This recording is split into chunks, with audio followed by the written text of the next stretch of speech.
Hi guys. आज थोड़ा सा मूड ऑफ है क्योंकि रियलिटी से सामना हुआ, तो सोचा आप लोगों के साथ शेयर करूं और आप लोग भी थोड़ा गाइड करें कि हम लोग कैसी चीज़ों को कर सकते हैं या कैसे ये चीज़ें मैनेज हो सकती हैं। प्लीज़ आपके पास सबके पास 5 मिनट का टाइम होगा। आप प्लीज़ 5 मिनट का टाइम मुझे दीजिए।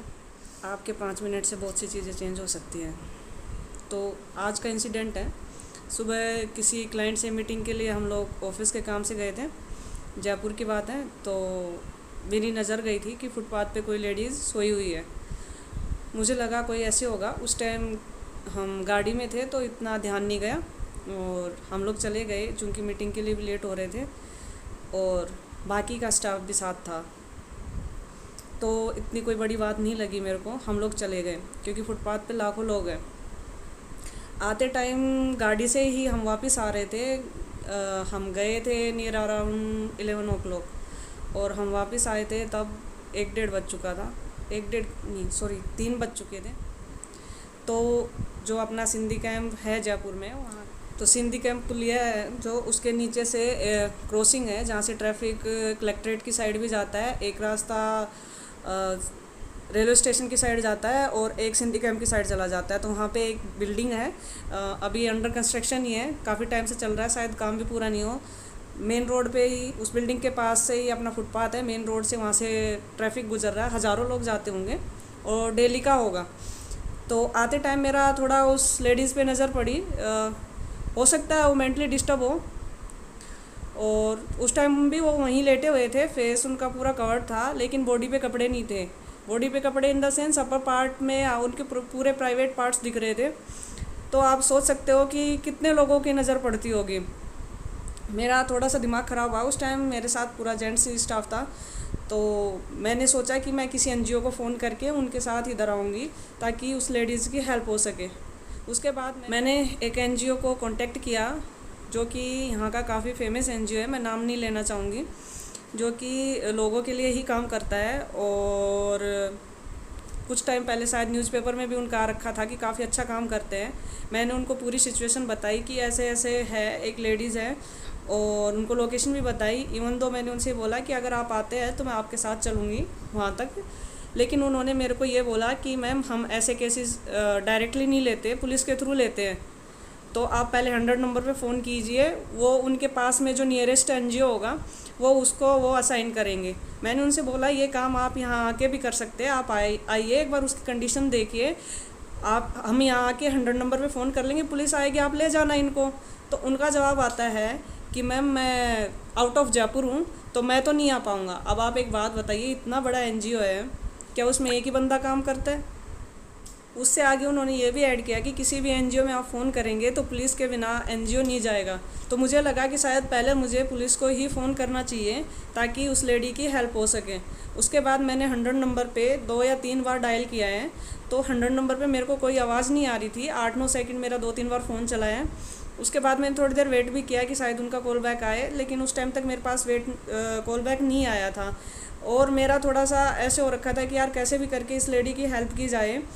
तो मैंने जो गूगल पे सर्च किया दैनिक भास्कर का, तो वहाँ से मेरे को जो जयपुर की लेडी हेल्पलाइन के नंबर है पुलिस के ही, वो मेरे को वहाँ पे मिले। मैंने वहाँ पे फ़ोन करके उनको पूरी सिचुएशन बताई, तो उन्होंने बोला कि मैम मैं आपकी कंप्लेंट रजिस्टर्ड करके और सिंधी कैंप थाने में ट्रांसफ़र कर रही हूँ। अभी तक तो मेरे पास वहाँ से कोई फ़ोन नहीं आया क्योंकि मेरे को अभी लगभग 4:26 हो चुके हैं, तो 1-1.5 घंटा इस चीज़ को भी हो चुका है, लेकिन अभी तक कोई वहाँ से फ़ोन नहीं है। हाँ, मेरे पास एक बार फ़ोन आया था बीच में, लेकिन उन्होंने बोला कि आपने जो 100 नंबर पे डायल किया था वहाँ से आपका नंबर मिला है। तो मैंने उनको पूरी सिचुएशन बताई कि सर ऐसे ऐसे एक लेडी है और उनकी ये कंडीशन है। तो इस रिगार्डिंग मैंने 100 नंबर पे कॉल किया था।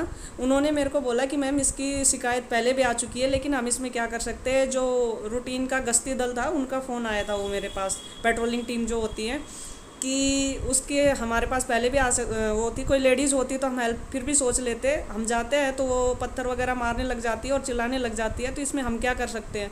मैंने उनको पूरी कंडीशन बताई कि सर मेरी ऐसे ऐसे एनजीओ से भी बात हुई है, लेकिन एनजीओ वाले बोल रहे हैं कि पुलिस के बिना नहीं होगा और पुलिस का जो पास की टीम होगी वही आसपास का जो भी एनजीओ होगा उसमें उसको ट्रांसफ़र करेंगे, वहीं पे उनको भेजेंगे। तो आप किसी भी लेडी कांस्टेबल को लेके जाएं और उसको आसपास के किसी भी एनजीओ को फ़ोन करके आप प्लीज़ उनकी हेल्प करें।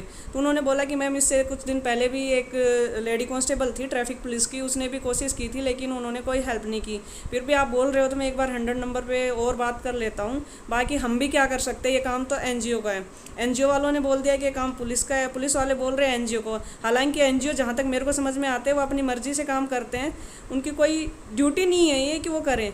लेकिन मेरा सिर्फ क्वेश्चन इतना सा है कि एक फुटपाथ पे एक लेडी पड़ी हुई है जो कि मेंटली डिस्टर्ब है, उसके शरीर पे कपड़े नहीं हैं, वहाँ पे पुलिस भी उसको इग्नोर कर रही है, पास में ट्रैफिक पुलिस है, वो भी उनको भी कोई फ़र्क नहीं पड़ रहा, वो आराम से ट्रैफिक का वो संचालन कर रहे हैं, लेकिन उन्हें कोई मतलब नहीं है कि कोई लेडी पड़ी हुई है। एक एनजीओ को मैं फ़ोन करती हूँ कि ऐसे ऐसे एक लेडी है जिसकी हेल्प की ज़रूरत है, वो ये कह के पल्ला झाड़ लेते हैं कि पुलिस का काम है और हम जयपुर में नहीं है।